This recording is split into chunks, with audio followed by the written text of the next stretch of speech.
We're starting chapter 7 today, and we're going to mix it up quite a bit here. What I mean by that is we're going to go in sort of a completely opposite direction. So if you ever hear anyone talk about calculus, they will tell you that calculus is sort of broken into two halves, if you want. This will be the shorter half based on the way this course is broken up, but there's really two main ideas behind calculus. The first is differentiation, and we've talked quite a bit about differentiation at this point. The second is the idea of integration. So chapter 7 will go all into this concept of integration, sort of the second half of calculus. And leading into that is going to take a bit of work. I'm going to paint a picture here, but it's going to take a little while, a few classes before it really becomes clear. You can step back and see exactly what we're doing, how everything ties together. In other words, we're going to plant a few trees as we go, but it'll take a little while for you to be able to step back and see the whole forest. But that's okay, because individually each of these topics still sort of make sense on their own. It's just the way these two ideas of differentiation and integration relate to each other won't be totally clear for a few more classes. In fact, for now they should feel like they're totally separate, totally unrelated concepts. Because originally, when mathematicians were studying this, they did think these are completely unrelated. But then they discovered they're actually not. They're very, very closely related. So anyway, 7.1 is antiderivatives. Pretty much doing exactly what it sounds like. We are doing the opposite of differentiating. So here's the question. I just chose a function from a hat. Given f of x is x squared, so a nice simple function. Can we find a function big F of x so that f prime, big F prime, is equal to little f? In other words, saying that sort of in words, can I find a function big F so that when I differentiate that function big F, I get this guy as my output? So I want something that I differentiate to get x squared, which is different than what we've been doing so far, right? What we usually do is I give you a function and we differentiate it. Here I give you a function, I'm saying, can I find something that I differentiate to get this function? So stop and think about this. Try and find such a function. Find something that differentiates to give you x squared. If you want, pause the video here. Take a minute to think about this because it's a nice question to ask. It's a fun game to play. And here I'm just going to make a guess. A reasonable guess. I know that when I differentiate powers of x, my power lowers by 1. Right? So how about I try this? How about I try big F of x is x cubed? Okay, why? Because when I differentiate x cubes, I get x squareds. So we'll check this. The derivative of big F. Oh, actually this isn't quite going to work, right? When I differentiate x cubed, I have a 3 out front. I have 3x squared. So I don't quite have little f of x, right? I'm 3 times too big. So this didn't work. This unfortunately didn't work. But it points me in the right direction. I'm only off by a factor of 3. I'm just 3 times too big. So how about I guess something that's 3 times smaller than this? So instead of having x cubed, I'll have 1/3 of x cubed. Right? If x cubed was 3 times too big, we'll go with 1/3 of x cubed. And now we'll check this. So f prime of x is going to be 1/3 times the derivative of x cubed, so times 3x squared. And that is indeed x squared. Great, so I've answered this question. Can I find a function? Yes, here I've found a function.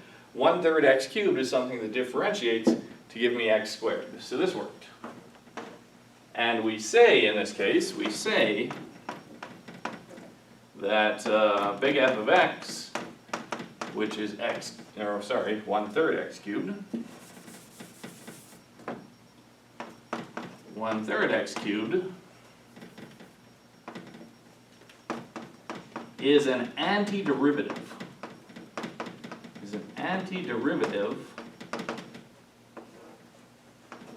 For this function little f of x, which is just x squared. Alright, so this is what I mean by antiderivatives. This is the definition of an antiderivative. An antiderivative for a given function is another function that differentiates to give you the function you started with. And I will almost universally use this notation. I will start off with a function little f of x, and antiderivative will be capital or big F of x. It's something that differentiates to give me my original function.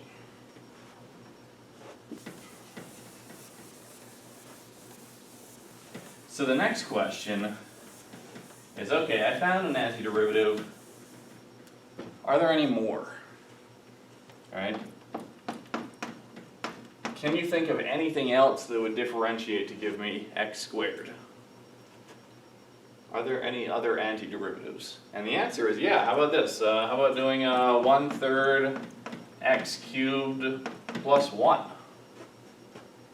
If you differentiate that, what do you get? Well, the plus 1 doesn't do anything. That differentiates to 0. So I would still get x squared. This also works. Are there any others? Well, yeah. How about f of x equals 1/3 x cubed plus 2 or plus e? This also works.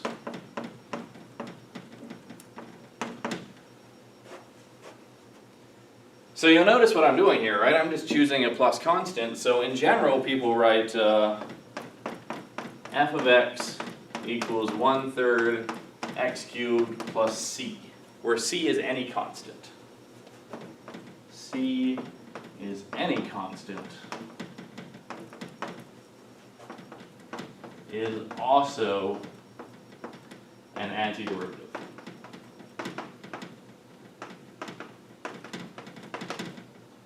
For f of x, little f of x equals x squared.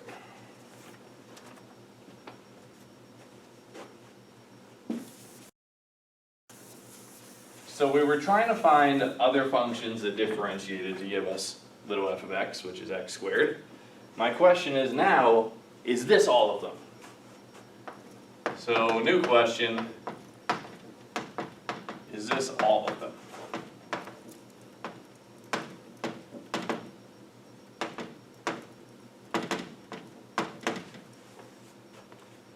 Right, so instead of just adding constants to the end, can I sort of find some other radically different looking function that will also differentiate to give me x squared?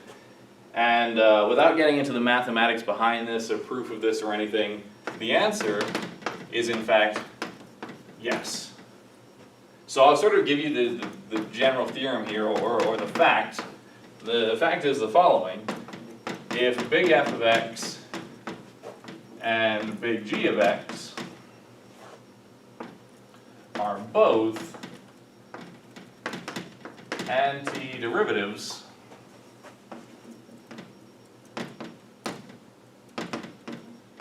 for little f of x, then the fact is the following. Big F of x is equal to big G of x plus c for some constant c.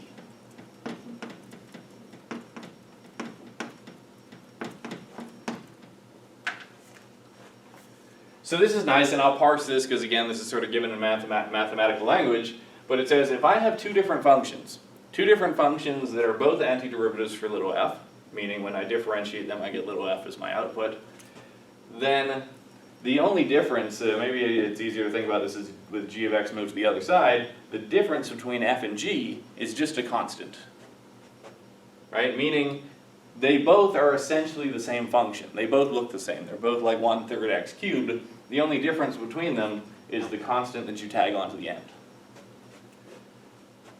So this is really nice. When we came down here and we observed, okay, my antiderivatives look like 1/3 x cubed plus c, that is in fact all of them. That's all of the possible antiderivatives for x squared. You choose different plus c's here, but that is the whole family if you want.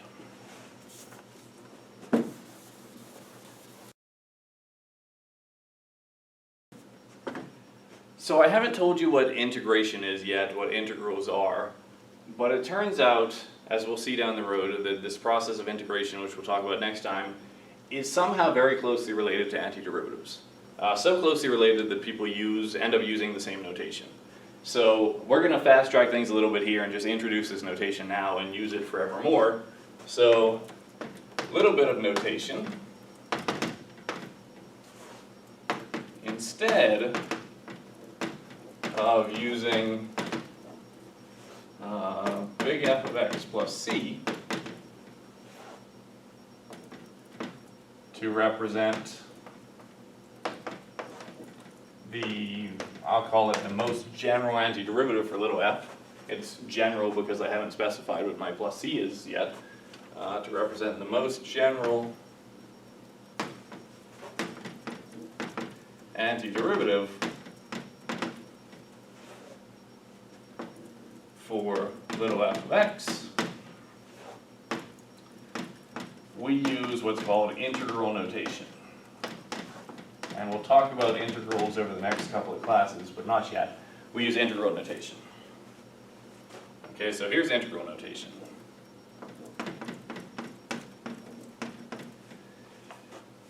This is supposed to be a big scrawling S.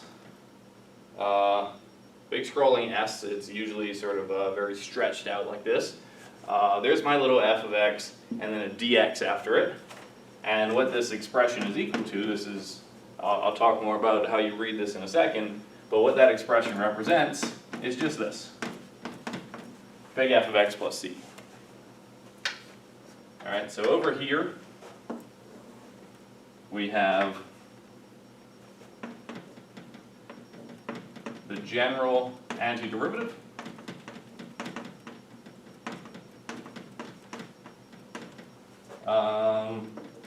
of little f of x. And instead of using that notation now for the general antiderivative, we're going to express the general antiderivative this way. Integral sign, so here I'll tell you how to read this. The way you read this expression is this is what's called the indefinite integral of little f of x with respect to x. I suppose I'll put that in brackets because people don't often say that. It's just the indefinite integral of little f of x. So lots of symbols here. We've got, of course, our function, little f of x. So this guy, that's often called the integrand. And the rest of this, let's see, well, I'll put this here. This big scrolling s in front is just the integral sign. The dx afterwards is sometimes called a differential, but the way we should think of this is actually it's part of the sign. Alright, so I've got my integrand, my function, little f of x in the middle, but the scrolling s in the front and the dx coming afterwards are all just one object. It's just part of the sign, it's part of the operator. So this is the notation I'll use. It's called the indefinite integral of little f of x, but what it equals is just this thing, the antiderivative of little f. So this expression, the indefinite integral, is the antiderivative. Another way you can think of the dx on the end here is it just sort of tells me what my variable is, what I'm integrating with respect to. And it tells me my variable is x. Okay, so there's our notation we'll use forevermore for reasons that will become clear down the road.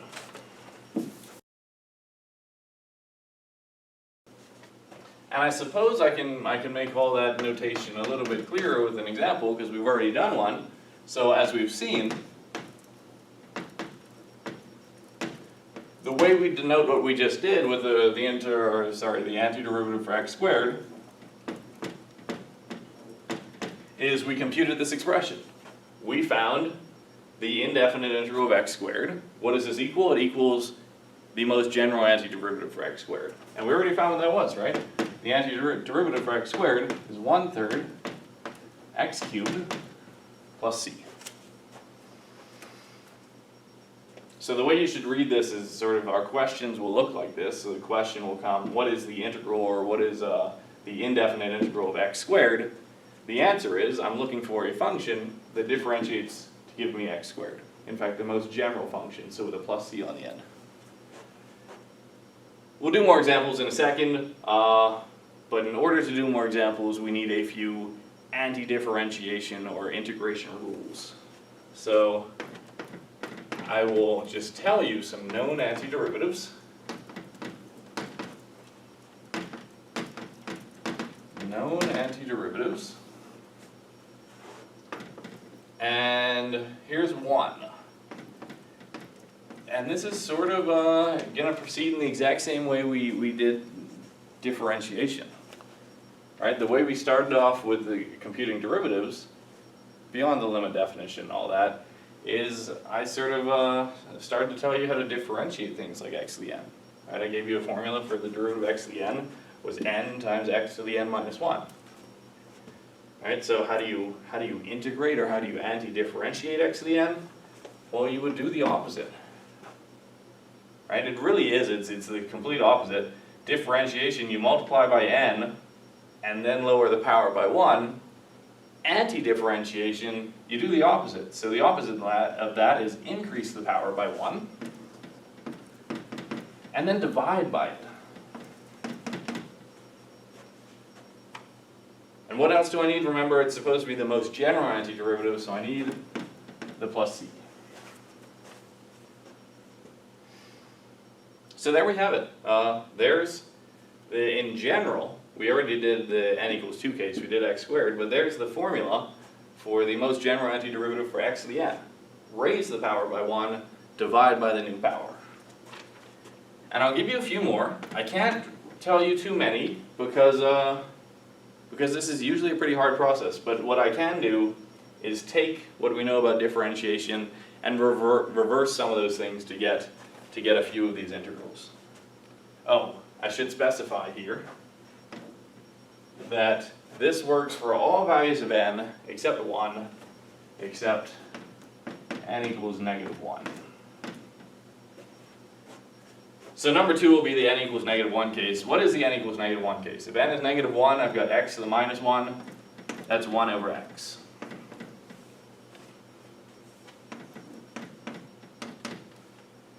What differentiates to give me 1 over x? This is how we're coming up with these known antiderivatives, is we're just asking this question, do I know any simple functions that differentiate to give me 1 over x? And if you think about this, the answer is yes. This is the derivative of ln of x. Right? So this is ln of x plus c. One thing people usually do here is they do what's called extending the domain. We want to allow negative values for x as well. So technically 1 over x is really the derivative of, if I throw a minus sign in front here, so ln of minus x, you can differentiate that, you'll find you still get 1 over x. So just for reasons of wanting to allow as many values of x as possible, it's really actually the derivative, 1 over x is the derivative of ln of absolute value of x. So we'll use absolute values here. And then just remember that. So it's really, 1 over x is really the derivative of this larger domain function, not just ln of x, ln of the absolute value of x. What else can we differentiate? What about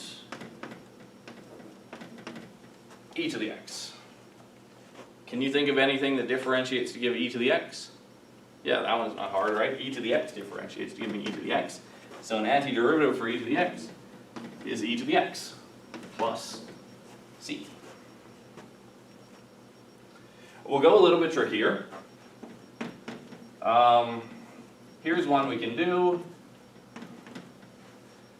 What if I put a constant up in the top there? So instead of just e to the x, it's e to the kx. K is a constant, like 3 or 4 or pi. So k is a constant.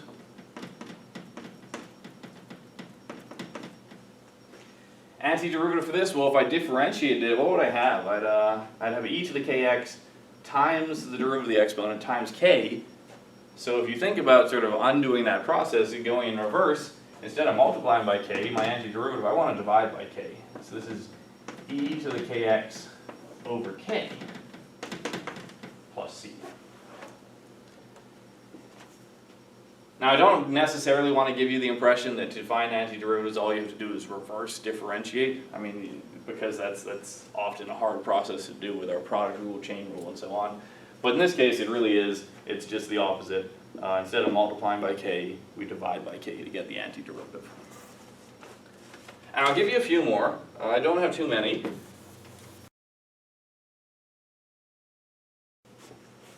So yeah, I really don't have too many, but since we can handle that base e to the x, e to the kx, I might as well list other bases a. They're not too hard to handle either. Of course, most of the time our base will be base e, it'll be natural logs. But in any case, for reasonable bases a bigger than 0, a not equal to 1, we've also got the integral of a to the x. What differentiates to give me a to the x? Well, the derivative of a to the x, if you remember this, is ln of a times a to the x. So just saying a to the x here is actually ln of a times too big. And I can fix that by dividing by ln of a. So it's not quite as easy as the e to the x case because I've got this extra term here, but it's divided by ln of the base. And similarly, if I throw a constant up in the top, k a constant, it'll be just like before.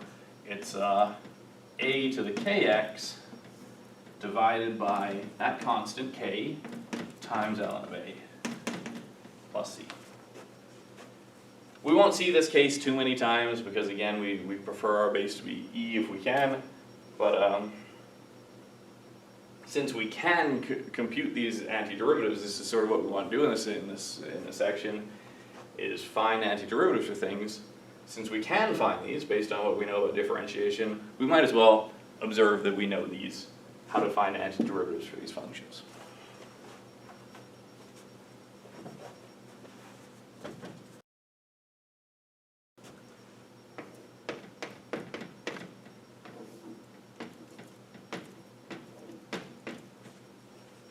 So, first example, we've already done integral of x squared. Now let's do integral of x to the 6th, and we want to find this. And in words, right, you'll get used to this notation as we go along and use it more and more, but in words what this is asking for is, what's the antiderivative, or what's the most general antiderivative for x to the 6th? So we go back and we use our rules from last time. We know what to do with x to the n, as long as n isn't equal to -1, which is not here, it's equal to 6. And the formula says what you do is you increase the power by 1. So increase the power by 1, right? The opposite of differentiation, which lowers the power by 1. Increase the power by 1, and then divide by that power. So again, the opposite of differentiation, which is you multiply by the original power. Now we increase the power by 1 and divide by it. And MyMathLab is very, they're real sticklers about this. If you entered this into MyMathLab, it would say you're wrong. And the reason you're wrong is because you're forgetting the plus c on the end. So try not to forget it. It's extremely common to forget it, especially when you're first learning this stuff. Even I sometimes forget it, right? I don't forget it very often, but it is easy to forget it because this is really all of the work. However, you're not correct without the plus c. It needs to be there because this notation technically means find the most general family of antiderivatives. So don't forget the plus c. It has to be there. Let's do another one. How about integral x to the 1/2 dx. Actually, let's go square root of x dx. Not any different than what I just wrote, but I want to point out that remember, square roots, when we differentiate them, we tend to convert them to exponents. When I want to find antiderivatives, I will often convert these to exponents as well. So I'm going to write this as x to the 1/2 because I know how to handle powers of x. Alright, so if you want, pause the video here, make sure we get the same answer, try it on your own, but this is just like the example we just did. It's x to the n, where n is not equal to -1, so my antiderivative is going to be, what do? I increase the power by 1, x to the 3/2, and then I divide by the new power. Divide by 3/2, plus c. And I'm never going to leave my answer like that because it's ugly. Dividing by a fraction is ugly. How do you divide by a fraction? You flip it and multiply. Right? So dividing by 3/2 is the same as multiplying by 2/3.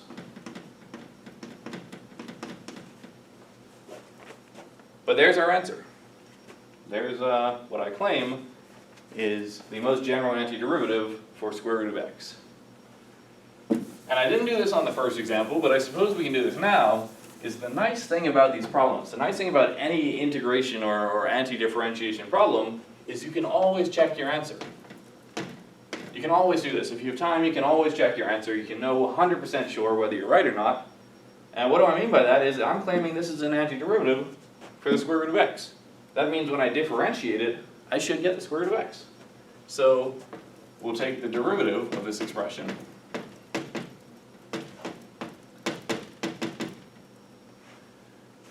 So we'll differentiate it, and what do we get? So we're going to have 2/3 times the derivative of x to the 3/2, 2/3 times, power comes out front, times 3/2, power lowers by 1, 3/2 minus 1 is 1/2, plus the derivative of c, c is a constant, so that's plus 0, 2 cancels with 2, 3 cancels with 3, and indeed we just have the square root of x.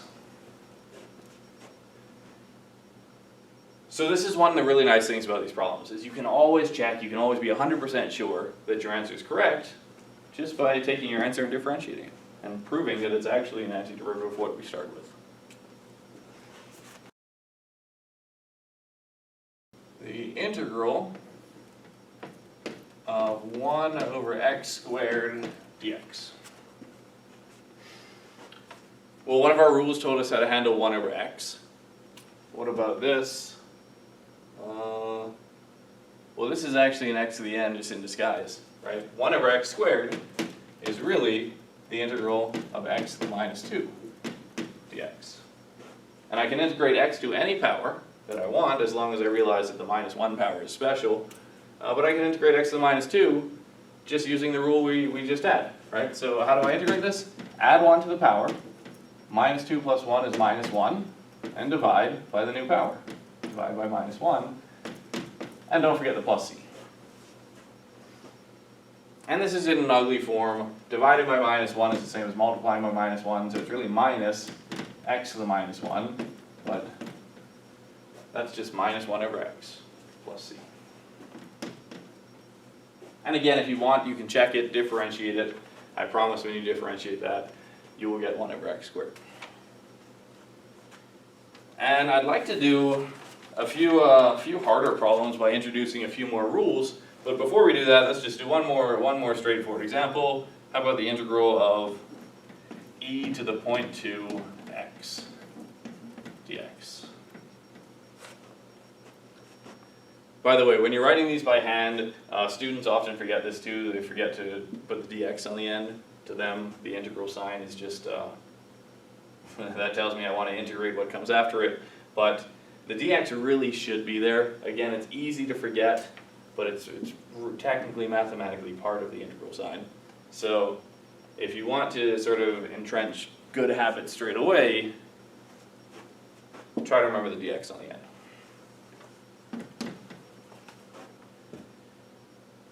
So yeah, how do we integrate this? Well, we'll go back to our rules. We know how to integrate e to the kx, right? It's just e to the kx divided by k. So here we have to observe that k is 0.2. So this would be e to the 0.2x divided by 0.2 plus c. And I don't like decimals. I don't really want to leave this in this form. It's not wrong, but I don't like decimals. So dividing by 0.2, that's the same as dividing by 1/5, which is the same as multiplying by 5. So I would want to write this as 5. e to the 0.2x plus c. So what are we going to do now? We're going to introduce a few more rules. This is what we did with differentiation. We introduced more and more rules so we could differentiate more and more complicated objects. So that's what we'll do here.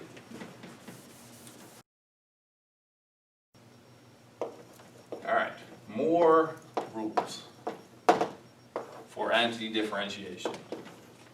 One is, and these will be very general rules, if I want to find the antiderivative or integral of a constant, so k is a constant, times a function of x, what can I do? Well, it turns out the constant doesn't really affect anything, it's just a constant multiplier. So what I can do is I can ignore the constant, I can bring it outside and reduce the problem to just integrating little f of x. This is exactly like differentiation works, right? If you want to differentiate a constant times a function, you just do that constant times the derivative of the function. This says antiderivatives work the same way. If you want to find the antiderivative of a constant times a function, just take that constant and multiply by the antiderivative of the function itself. And two is, let's see, do I want to write plus or minus? We'll write plus or minus. So this will encompass both cases.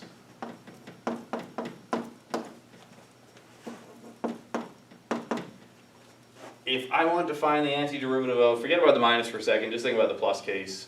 The minus is analogous, but imagine I just have a plus here. If I want to find the antiderivative of the sum of two functions, f of x plus g of x, how would I do it with derivatives? If I want to find the derivative of the sum of functions, I can just differentiate them individually and then add them together. Well, I can do the same thing here. This becomes the antiderivative of f of x plus the antiderivative of g of x. So if I want to take the antiderivative of a sum of functions, I can find their antiderivatives or integrals, whichever terminology you prefer, separately, and then add them together. And for the minus case, it's the exact same thing. Take your antiderivatives separately, and then subtract them. And it turns out that these two rules together allow us to now integrate a whole lot more functions, like polynomials, for example. So, for example, let A, let's do the integral of 2x cubed plus 3 times e to the x dx.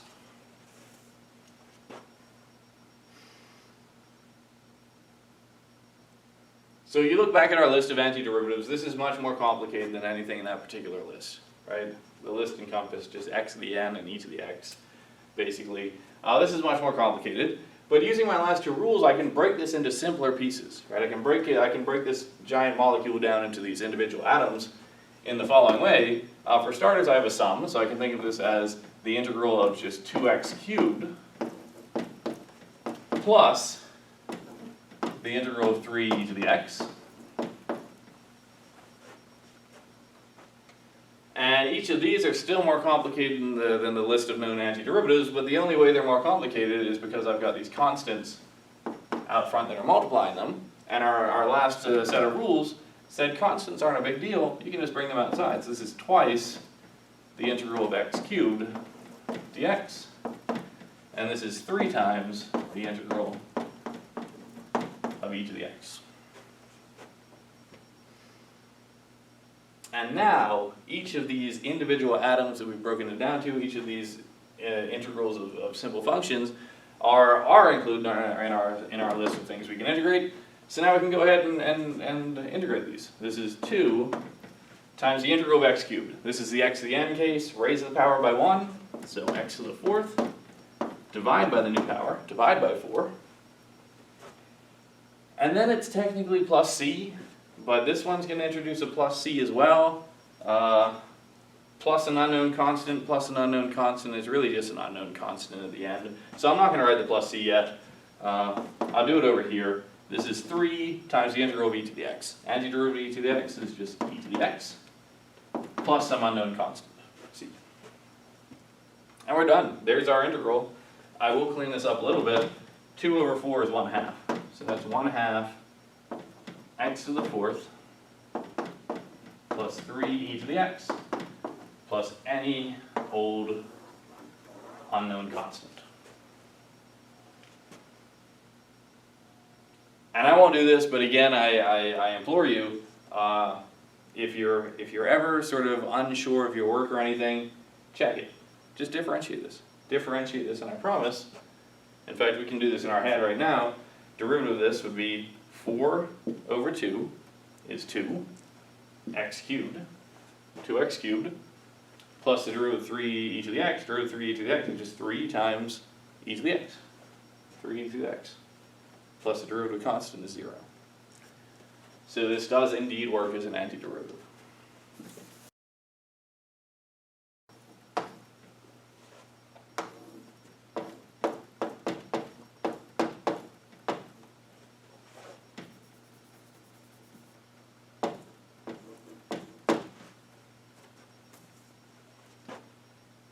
Alright, how about this one? The integral of 1 plus 2t squared dt.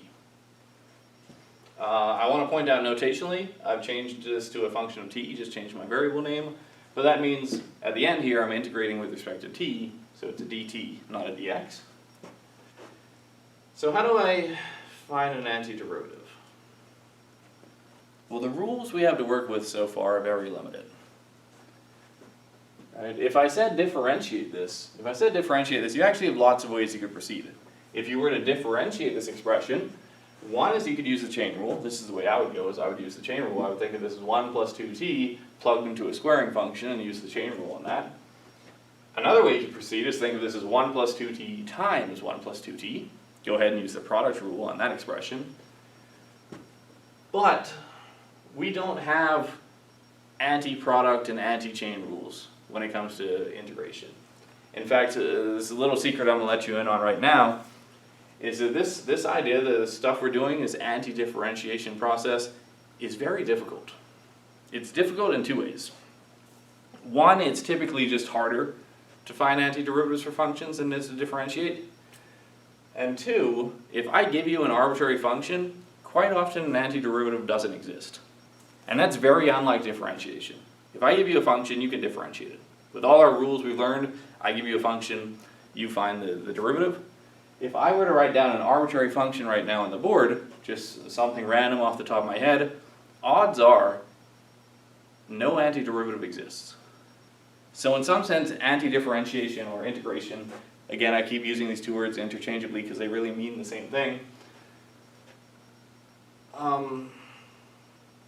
In some sense, it's a much harder process than differentiating. So in any case, we're not going to have these fancy rules that we had for differentiation in reverse. We're not going to have anti-chain rules, we're not going to have anti-quotient rules, anti-product rules. But what I can do is use the very limited set of rules that I had to start with to integrate this by doing some algebra first. Break it down into an easier looking expression. And what I mean by that is instead of having this as a complicated composition, I could just FOIL this out into a polynomial. Alright, so let's FOIL it out. First, outside, inside, last. Maybe it's easier to see on the board if I write it out as a product. We'll distribute this, we'll FOIL this out. I've got 1 times 1 is 1, plus 2t is 4t, plus 2t times 2t, 2 times 2 is 4t squared dt. And before you had all of your fancy rules for differentiation, if I said differentiate this expression, this is the way you would have had to proceed. You would have had to FOIL it out. And because we don't have fancy anti-differentiation rules, and in fact we never really will, this is the only way we can proceed. But now it's a polynomial, now it's not too hard to handle. In the future I will just integrate from here right off the bat, but I'll break this into pieces one more time so we can see how this is working. This is the integral of 1 dt plus the integral, actually, let me not write this as the integral of 4t, I'm going to pull the 4 outside, 4 times the integral of t dt plus 4 times the integral of t squared dt.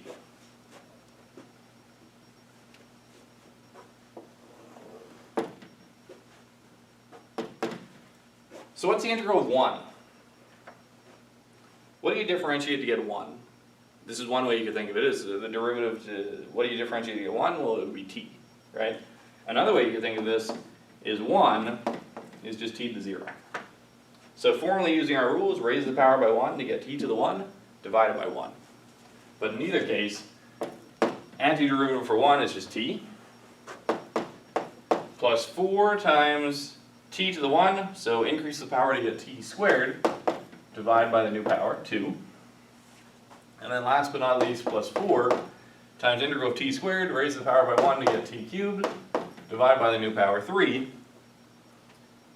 And hopefully you're already thinking, I forgot something, plus c. And there's the answer. I'm going to clean this up, of course. This is t plus 4 over 2 is 2t squared plus 4/3 t cubed plus c.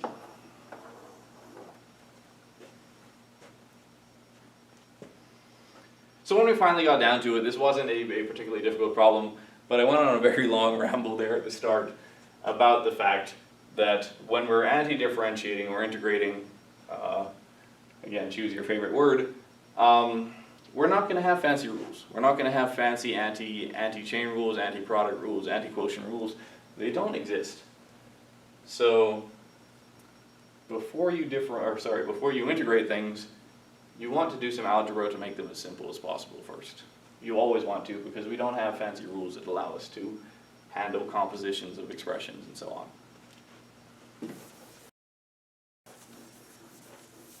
Or at least, I suppose I take that back. In our next section, we're going to try and introduce one fancy technique for handling some compositions, but in general, we won't have much to work with.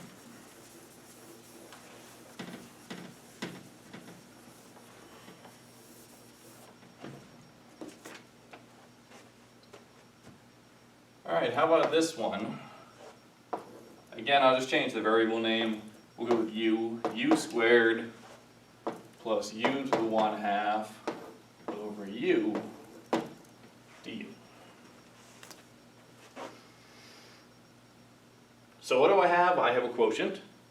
We don't have any anti-quotient rules, anything like that. I know it's very, very tempting to want to take the quotient rule and somehow do it in reverse, but that doesn't work. Another common mistake students make is just anti-differentiate the top divided by the antiderivative at the bottom. That's not going to work either. What I need to do is reduce this down to one of those very simple list of functions that we know how to integrate. Something like u to the n, right? That's what I want to transform this into. And in order to do that, I first have to do some math, some algebra. And the way I do this is I just break this into two different fractions. Essentially, I'm dividing every term in the top by u. So I'm going to write this as two fractions, u squared over u plus u to the 1/2 over u. Same function, just algebraically written in a different way. And now, u squared over u, subtract the exponents, right? So 2 minus 1 is 1, so that's just u. Plus 1/2 minus 1 is u to the minus 1/2. Again, algebraically equivalent to what I started with, but we've done some algebra here, so it's written in a different way, and it's written in a way such that I can use my, my known antiderivatives. I know how to integrate u to a power. So this equals u increase the power by 1, so 1 plus 1 is 2 over the new power over 2. Plus increase the power by 1, minus 1/2 plus 1 is u to the 1/2 divided by the new power, 1/2. plus c.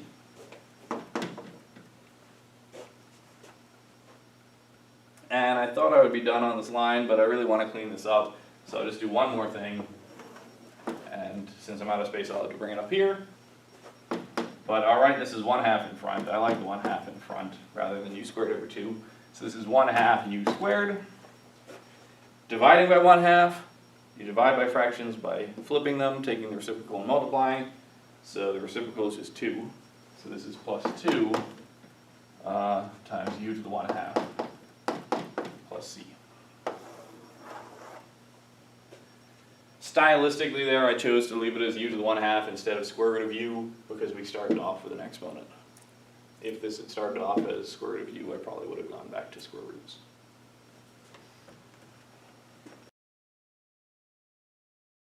If the marginal cost function for some operation, some good, we'll just go with the marginal cost function is c prime of x. Remember that's what marginal cost is, it's the derivative of the cost. C prime of x is 4x minus 5.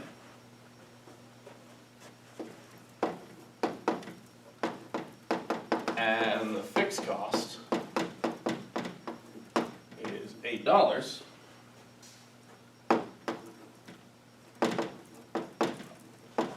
Find the cost function c of x. So what happens here is in this example problem, you only know the marginal cost function. You only know the marginal cost function, but you're told that no matter what, no matter if you don't sell any units at all, your fixed cost is still going to be $8. Find the cost function c of x.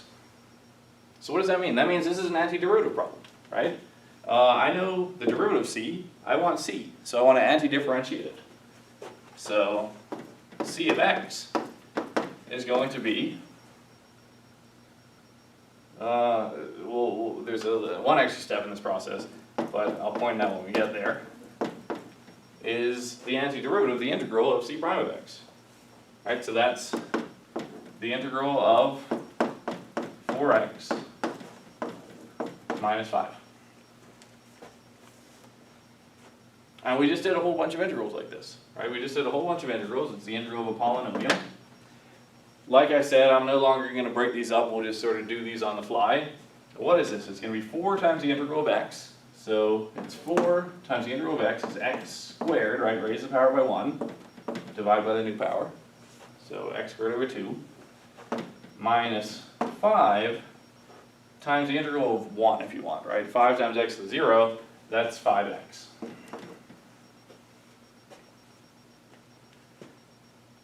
And if you just put this into my math lab right now, you'd be wrong. It would tell you you're wrong because we're not done with the problem yet. One is, I forgot my plus c.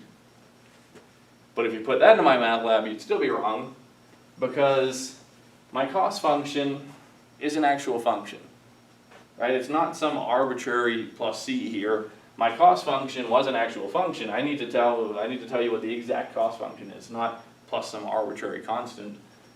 And I can actually figure out what that arbitrary constant is because I know what's c of 0. C of 0, well this is c of x, so plug in 0 into this function. What do I get? C of 0 is going to be 4 over 2 times 0, so 0 minus 5 times 0 plus c. So plugging in 0 into this cost function gives me the constant of the n plus c. But the problem already told me what c of 0 is.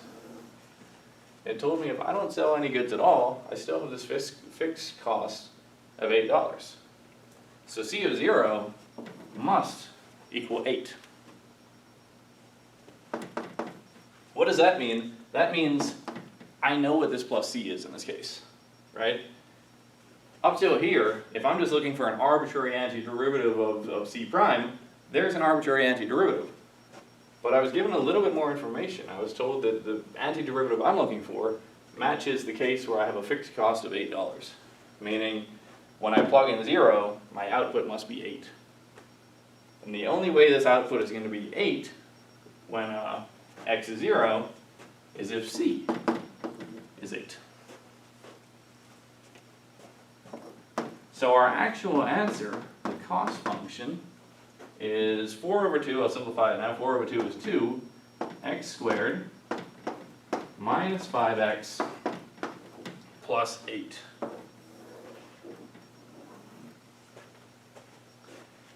And this is a very common process. It's very common to find an antiderivative or find the most general antiderivative and then have a little bit more information given that tells you sort of the value of your function for a particular input.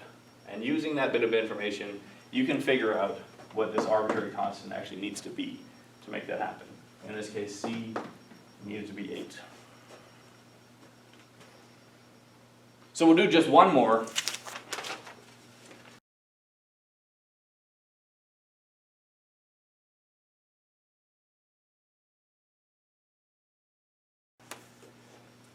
And here's our last example.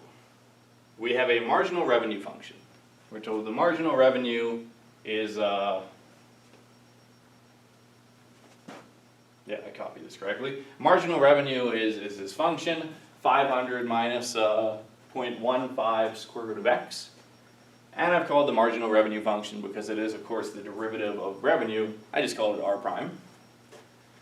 The question is it's not find the revenue function, which is the antiderivative, it's find the demand function.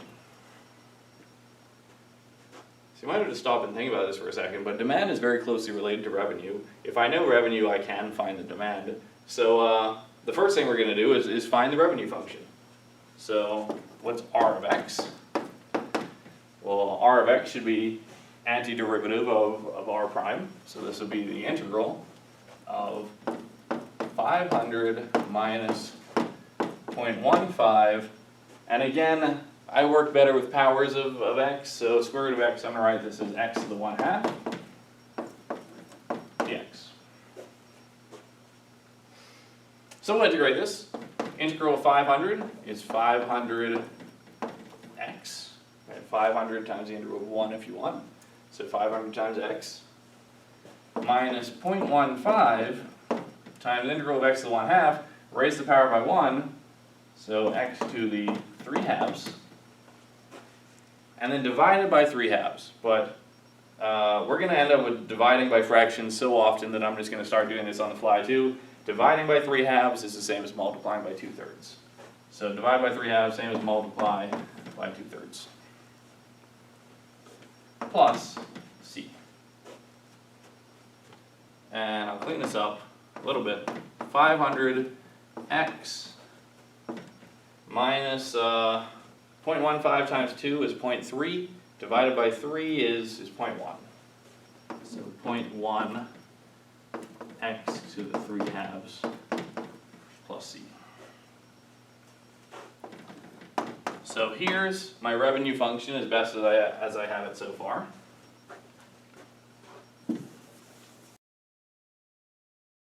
But just like in the last example, I don't want a plus c there. Right? My revenue function must have been something. I'd like to figure out what this plus c needs to be. And even though I didn't list it in the problem, what's your revenue going to be if you sell no goods at all? In other words, what's r of 0? If you don't sell any goods, you shouldn't have any revenue, right? So r of 0 must be 0. And if I plug 0 into this function, what do I have? If I plug 0 into this function, I've got 500 times 0, which is 0, minus 0.1 times 0 to the 3/2 is 0, plus c. So what does that mean? What's c equal? Well, that means c equals 0. So actually, I have my revenue function. My revenue function is just 500x minus 0.1 x to the 3/2. And then the plus c, I know in this case it must be 0.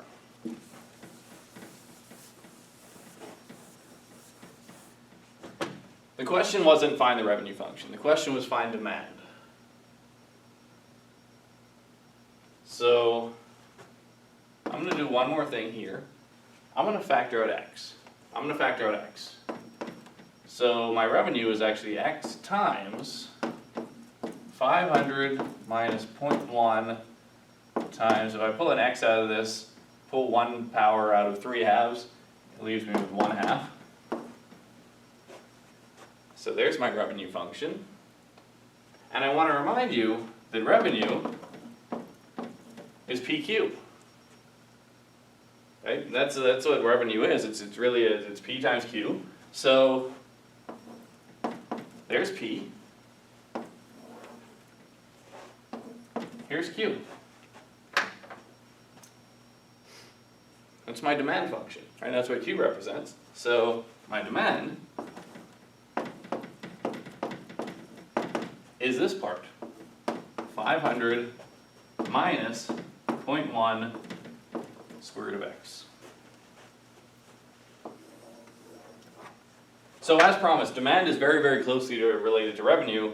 You just have to remember that revenue is P times Q, where Q is your demand. So if I found the revenue, which we did, it's not too hard to pull the demand out of it. So we have a long way to go with this story. In our next section, I believe it's our next section, we will talk about slightly more advanced techniques for evaluating these integrals and antiderivatives. And then from there we'll talk about what integrals actually are. They really represent area under the curve. That's what integrals will be. And then we will start to piece this all back together. We'll relate it back to derivatives and observe that integration and differentiation are really, really, really closely related. Thanks.